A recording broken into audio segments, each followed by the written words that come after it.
నమస్కారం అండి.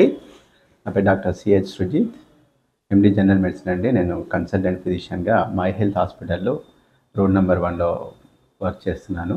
ఇప్పుడు ఈ షుగర్కి ఎలాంటి డైట్ తీసుకోవాలి, అంటే పెద్దవాళ్ళు ఎలాంటి ఫుడ్ తీసుకోవాలి, లేదా చిన్న పిల్లల్లో వచ్చింది అనుకోండి వాళ్ళు ఎలాంటి ఫుడ్ తీసుకోవాలి? మనకు మేజర్గా ఇంతకుముందు ఉన్న గైడ్లైన్స్ ప్రకారం అయితే ఇవి తినాలి, ఇవి తినకూడదు అంటే 2 ఫ్యాక్టర్స్ ఉంటాయి, గ్లైసెమిక్ ఇండెక్స్ అని, ఇంకొకటి అంటే మనము తినగానే షుగర్ షూట్ అవుతుందా, పాయింట్ నెంబర్ 1. తిన్న షుగర్లో షుగర్ ఎక్కువ ఉందా, 2 పారామీటర్స్. షూట్ అవడం అంటే కొన్ని ఫుడ్ తిన్నామనుకోండి షుగర్ పెరుగుద్ది, కానీ మెల్లిమెల్లిగా పెరుగుద్ది. ఇంకొన్ని ఫుడ్స్ ఉంటాయి మనం తీసుకున్న ఇమ్మీడియట్గానే షుగర్ షూటప్ అయిపోద్ది అనమాట.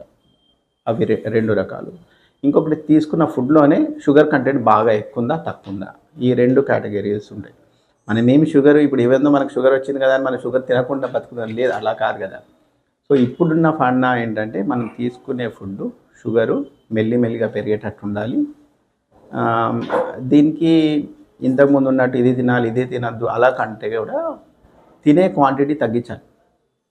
ఇంతకుముందు అరటిపళ్ళు తినొద్దు, మ్యాంగోస్ తినొద్దు అలాంటిది ఏం లేదు. యూ కెన్ ఈట్ మ్యాంగోస్, హ్యాపీగా తినొచ్చు మ్యాంగోస్ కానీ బనానా, కానీ తక్కువలో తినాలి. ఐ యూజువల్లీ టెల్ నా పేషెంట్స్కి ఐ టెల్ దెమ్, వాళ్ళు ఫ్రూట్స్ కావాలి అని అనుకునే వాళ్ళకు నేనేం రిస్ట్రిక్ట్ చేయను, but I give a cup, small cup, అందులో పట్టేంతనే, అంటే ఒక ½ కప్ పడుద్ది. అంటే వాళ్ళు రెగ్యులర్గా వారంకి ఒకసారి 3 సార్లనో 2 సార్లనో తినాలి అనుకున్న వాళ్ళు, ఎప్పుడో ఒకప్పుడు తినాలని కాదు, వారంలో ఒక 3 రోజులు తినాలి. మేము అంటే మనకు ఇప్పుడు ఫ్రూట్స్లలో మనకు ఇమ్యూనిటీ కూడా ఉంది కదా. ఇప్పుడు మనకు ఓన్లీ కార్బోహైడ్రేట్సే కాదు కదా, అదర్ ఫ్యాక్టర్స్ కూడా ఉన్నాయి. కాబట్టి యూ షుడ్ టేక్, కానీ మనకు లిమిటెడ్ క్వాంటిటీలో మీరు రెగ్యులర్గా మెయింటైన్ చేస్తే బాడీ అలవాటు పడిపోద్ది. ఇప్పుడు కొంతమంది మొత్తంకి మానేసేసి ఒకటేసారి పెద్ద మీల్ తీసుకుంటా, మీల్ సైజు అట్లా పనిచేయదు. ఇప్పుడు చెప్తాను కదా, మన ప్యాంక్రియాస్లో ఇన్సులిన్ కొంతవరకు పనిచేయట్లేదు, మొత్తం కాదు కొంతవరకు పనిచేయట్లేదు, 20% పనిచేయట్లేదు అనుకోండి, 80% పనిచేస్తుంది కదా. ఆ 80% తోటి మనము పని చేసేయచ్చు. ఇఫ్ ఎట్ ఆల్ అదే మీల్స్ని ఇప్పుడు మీరు 1500 క్యాలరీస్ తీసుకుంటున్నది మీరు 500 తీసుకుంటున్నారు అనుకోండి, బాడీకి ఉన్న దాంతో చేసేస్తుంది. సో ఇట్స్ నాట్ అబౌట్ మనం ఏం తింటున్నాం అనకంటే ఎంత తింటున్నామో అన్నది బ్యాలెన్స్. అది చేసుకుంటూ ఇంకొంతమంది దాంట్లో కూడా అంటే ఇప్పుడు పెద్దవాళ్ళల్లో వాళ్ళు ఇంట్లోనే ఉంటున్నారు, వర్క్ వెళ్ళట్లేదు, ఇట్లాంటి కేసెస్లో మీరు మీల్స్ని 4 పూటలు కాకుండా 6 పూటలు చేయండి. కానీ ఆ 3 పూటలు తినే ఫుడ్డే. మార్నింగ్ పూట 4 ఇడ్లీలు తింటున్నారు అనుకోండి, దాన్ని డివైడ్ ఇంటూ 2 అట్లా చేస్తుంటే బాడీలో ఉన్న ఆల్రెడీ మనకు షుగర్ కంట్రోల్ చేసే మెకానిజం తోటే మనం షుగర్ కంట్రోల్ అయిపోద్ది. మనం అడిషనల్ మన మెడికేషన్స్ కూడా వాడాల్సిన అవసరం కూడా ఉండకపోవచ్చు.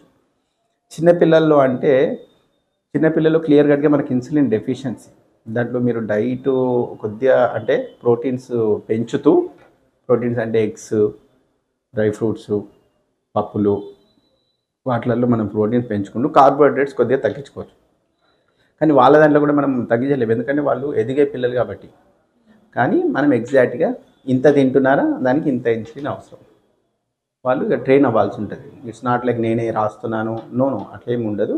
వాళ్ళు చెక్ చేసుకుంటారు, రోజు మనకు తినగానే షుగర్ ఇంత పెరిగేటట్టుంది, దాని ప్రకారంగా ఇన్సులిన్ వాడడం సింపుల్. మనం ఇప్పుడు తినడం కూడా అంతే కదా, మన కడుపు నిండు అన్న ఒక అందాజా ఉంటే సేమ్ అంతే. ఎంత ఫుడ్ తింటున్నామో అంత లెవెల్లో ఇన్సులిన్. ఒకరోజు ఎక్కువ తింటున్నాము, ఎక్కువ ఇన్సులిన్ తీసుకోవాలి, తక్కువ తింటున్నాము, తక్కువ ఇన్సులిన్. మొదటి రకం చిన్నపిల్లలలో. పెద్దవాళ్ళల్లో మనకు ఓన్లీ ఇన్సులిన్ కదా, వేరే అదర్ ఫ్యాక్టర్స్ అన్నీ ఉన్నాయి. కాబట్టి you fix it, you take the tablets and regular exercises, అవి చేస్తూ ఉంటే మనకు షుగర్ కంట్రోల్ అయ్యే అవకాశం.